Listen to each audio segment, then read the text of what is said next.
6'5" states for us squares and rhombi.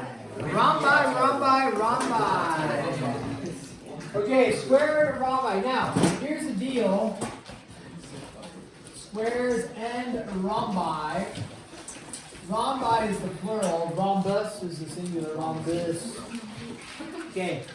A rhombus, I don't know what it was the other day we were making these like, isn't it rhombus? You know, rhombus. Rhombus. Okay, so a square, what are things about a square that we know are true? 90-degree angles and equal sides. Okay? What else might hold true with the square? So if we were to draw, this is 6-5, if we were to draw a square, okay, let's go, okay, these are 90, these are 90, these are 90, they said that, equal sides, okay, that sounds good. Do the rules of the parallelogram hold true then? Opposite sides are parallel? Yeah. What about opposite angles equal? Yeah. Consecutive angles supplementary? Yeah. Diagonals bisecting each other? Right? So, but a square holds a couple unique properties compared to the general parallelogram. Its unique property is this. It has 90-degree angles. Okay, so that is true. But that's also like a rectangle. But do all rectangles have equal sides? No, only one rectangle has equal sides. What's that rectangle called? A square. Okay. So, however you want to think of it. But a square is a rectangle, which is also a parallelogram. Something else holds true about this. I'll draw it in red. What do you think about the diagonals? Maybe you already said this. They're just like a rectangle. They are equal. They bisect. So, rectangle diagonals are equal. A square diagonals are equal. They do bisect each other because all parallelogram diagonals bisect each other. What else do you think about those? They do bisect each other, yeah. They're perpendicular. Yeah, they're perpendicular. So in this, then, a square has this. They are perpendicular. They intersect at a 90. The other thing that happens with this, so that's good. We've stated, we do know they bisect each other. We just stated that. We know they're equal to each other, which is true of all parallelograms. They are the same length, which is true of rectangles. And then they bisect each other, which is also true. We've already stated that about parallelograms. What else, though? They're intersected at 90. That's unique to a square.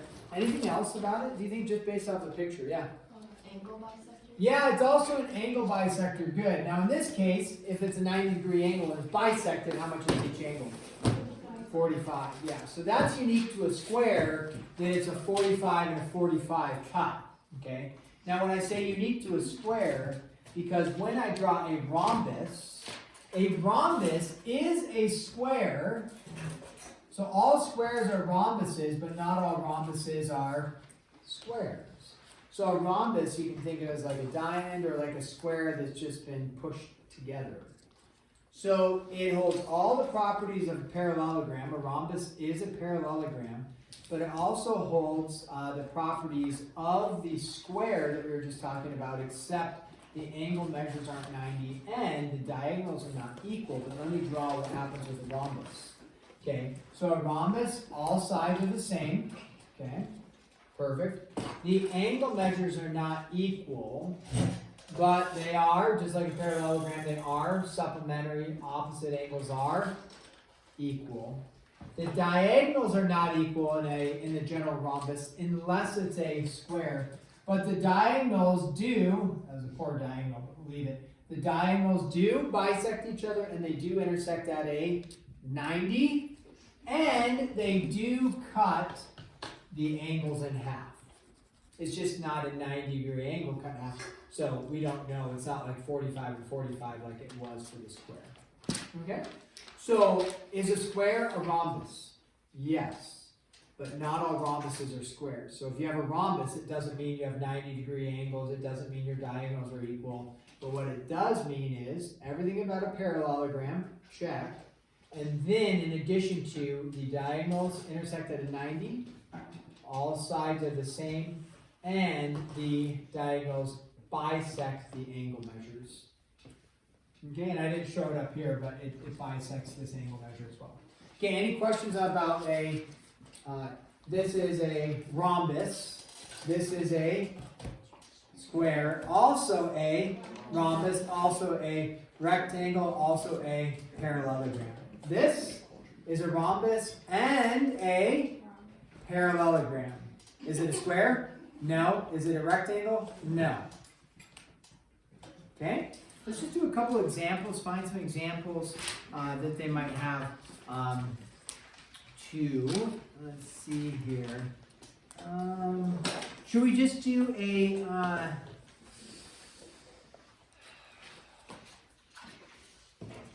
XY plane one? Those seem to be the most challenging. An XY plane one. Let's do an XY plane one and see what we come up with. Okay. So this says, what is this quadrilateral? Okay. So what's the quadrilateral? Is it a square? Is it a rectangle? Is it a rhombus? Is it a parallelogram? So what's the quadrilateral? So, or none of the above. Maybe it's none of the above. Okay, so if m is 1, 5, n is 6, 5, and what's the next one? O is 6, 10, and our other one is going to be P is 110. Okay, this one actually looks like a pretty easy picture to draw and easy to work with. Why do I say that? Anybody have a guess why I say it's pretty easy to draw and pretty easy to work with? Just based off of the coordinates. Similar numbers, right? So if you look at m is over 1, up 2, 3, 4, 5. There's our m. This is over 6, 1, 2, 3, 4, 5, 6, up 5. The really nice thing about doing the distance formula from that is it's actually just a counting formula, right? So you can look at this. What's the distance from here to here? 5, right? This is 1, this is 6, so it's a distance of 5. So that one's actually kind of easy. If you, on like a test, if you didn't write the distance formula for this one, but you said the distance was 5, that'd be fine. I'd be like, yeah, you can do the counting. I respect that. That's fine. You don't need to do the distance formula to get that because it's a horizontal line. Now, this other one was over 1, up 10. Right? So this is up 10. So over 1, up 10, and then over 6, up 10. So when we look at this, okay, what is the distance from, right? This is over 1, up 5, over 1, up 10. What's the distance right here? 5. What's the distance here?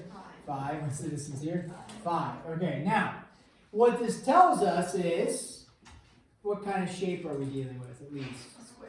Well, it doesn't tell us it's a square. It at least tells us it's a rhombus. So they're like, okay, it's a rhombus. All sides are equal. So if it's a rhombus, it also is going to be a parallelogram, okay? Parallelogram, because all sides are equal. Now, if it's a parallelogram and a rhombus, how do we know if it's a square? Because if it's a square, it's also a rectangle, right? So how would I prove, oh yeah, this is a square? If I said, hey, diagonals are equal, would that be enough? No. Well, if you know it's a parallelogram because all sides are the same, if you know it's a parallelogram because all sides are the same, because it's a rhombus, would it be enough to say the diagonals are equal? If we remember what I said yesterday, if it's a quadrilateral, that's all we know, diagonals being equal, is that enough to say rectangle? No, that's what we're discussing. Because I drew that picture of an isosceles, which is a quadrilateral. Diagonals are equal, but not a parallelogram. But if we know it is a rhombus, and the diagonals are equal, then it would be a square. The other thing is, what kind of, I mean, it really looks like a square, right? What can you tell about this line? This is a very unique line in the fact that it is vertical. This is a unique line in that it is horizontal. Now, I might let you argue a vertical and a horizontal line are going to intersect and make a, what kind of angle measure? 90. The other way that would be optimum is if you said, what is the slope of this line right here? What's the slope of a horizontal? Because we've covered this in our algebra. 0. 0. What's the slope of a vertical line? No. Just no! No! It's undefined. And so once you say that, that's like an algebraic approach to state, hey, I understand the slope is 0, the slope is undefined, which means vertical, which means horizontal, which means 90 degrees. They're not going to be opposite reciprocals of each other because they're a horizontal and vertical, which are a unique set. Meaning, this slope is whatever, a rise of 0, run of 5. This slope over here is compared to, this would be a rise of 5, a run of 0, which you can't divide by 0, that's why it's called undefined. So this one's kind of unique. So we recognize then that, hey, I've got a horizontal and vertical, therefore we have a 90, therefore it is a square, which also means it is a rectangle. All 4 components on that one. Amazing. Do you want me to do more examples on that or just let you do them yourself? I asked 2 questions. Yes. Do them by myself. Do them by myself. Okay. She's a self person. I don't know. Be amazing. Okay. Well, why don't we give you 25 minutes to work? If you got questions, I can help you. You know, try to work through some of this. Let me know.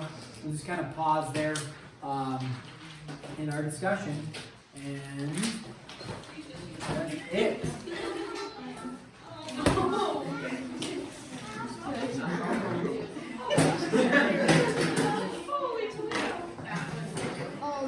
Mr. Olson, can I push the button? Oh, you got to be made.